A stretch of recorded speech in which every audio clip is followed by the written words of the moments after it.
I matched with a woman on Bumble last spring, and even now, I still don't know who I actually met that night. Her name on the app was Rachel. Her pictures looked normal, nothing strange or overly edited.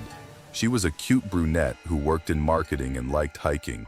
We talked for a few days, and she seemed calm and normal. There were no weird messages or bad vibes. She didn't rush anything and wanted to take things slow.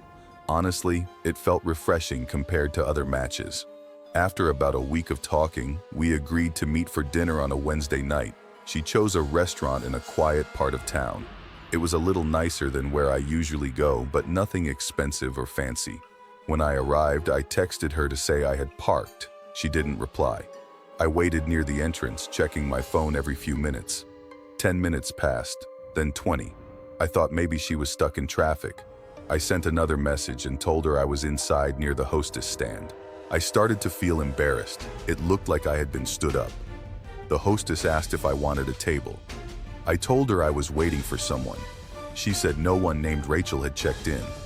30 minutes passed, and I was about to leave when a man walked in and came straight toward me.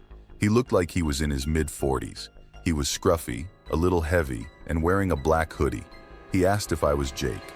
My name wasn't on any reservation, so that surprised me. I said yes. He told me he was Rachel's brother. He said Rachel wasn't feeling well, but she still wanted to meet me. He said she asked him to pick me up and take me to their place because it was nearby and she didn't want to cancel.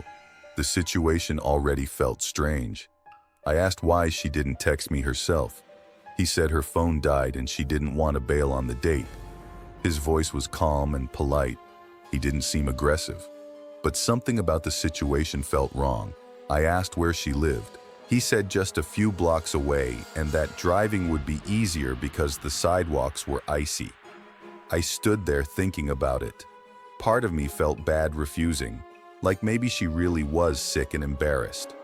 Another part of me felt that none of this was normal. I told him I was fine walking. I asked for the address. He said it would be better if he showed me. That's when I got a bad feeling in my stomach. I told him I'd rather reschedule and started walking toward the door. He stepped in front of me, not aggressively, but enough to block my path. He said Rachel would be upset and that she specifically asked him to bring me. I told him I would text her later. He stared at me for a few seconds.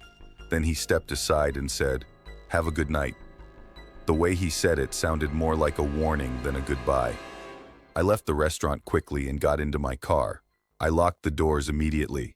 As I drove out of the parking lot, I saw him standing outside the restaurant watching me. I drove away thinking it was over and that it was just a strange misunderstanding.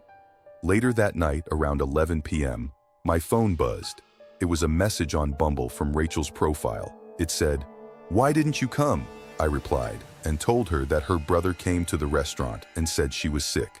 She replied instantly and said she didn't have a brother. My first thought was, what? I explained everything that happened. After that, she stopped responding. I thought maybe she was scared too. I tried to sleep, but around 1 a.m., I got notifications that someone was trying to log into my email, my bank app, and my Instagram, all within minutes. I changed all my passwords and turned on every security feature. At first, I didn't connect it to the Rachel situation. The next morning, I opened Bumble to check for a reply. Her profile was gone, completely deleted. Around noon, I got a text from an unknown number. It said, "You should have come with me." I showed the text to my roommate. He told me to block the number and report it. I blocked it, but the messages didn't stop. New numbers kept texting me, different area codes every time. Each message was short and vague. Messages like, "We saw you. Next time, don't waste my time." And, "You made it harder for yourself." One message used my full legal name, not the name I used on Bumble. I never replied. That night, while I was home alone, someone knocked on my apartment door. I was sitting on the couch and couldn't move. After a minute of silence, there was another knock. This one was louder. I thought about calling the police, but there were only 2 knocks, and I didn't want to seem paranoid. I looked through the peephole. No one was there. The hallway was empty. I stepped back and waited. A few seconds later, I heard heavy footsteps going down the stairs. The next day, I called the restaurant. I asked if anyone matching that man's description had a reservation or checked in around the time I was there. They said no. I asked if anyone had been standing outside looking into the restaurant. The hostess told me a server had noticed a man in a hoodie pacing outside for almost an hour before I arrived. They thought he was waiting for someone. He didn't go inside until he walked straight up to me. I didn't tell her the rest. I felt sick knowing how long he had been watching the entrance. I contacted the local police and gave them the first number that texted me. They couldn't trace it. They told me no crime had technically been committed, so they couldn't do much. I deleted Bumble, I changed my phone number, I changed all my passwords. Things were quiet for about a week. Then one night, while taking the trash out behind my apartment building, I found a folded piece of paper under the dumpster handle. It had my name written on it. I opened it. Inside was a printed photo of me from the night of the date. It showed me standing inside the restaurant lobby, looking at my phone. The picture was taken from outside the window. Someone had been watching me the entire time. On the back of the photo, it said, "You." I couldn't sleep for days. I stayed at friends' houses. Every sound made my heart race. A few days later, I checked the dumpster again. There was nothing there. I became extremely aware of my surroundings. Eventually, the messages stopped. Or maybe they just stopped showing themselves. Maybe they were still watching.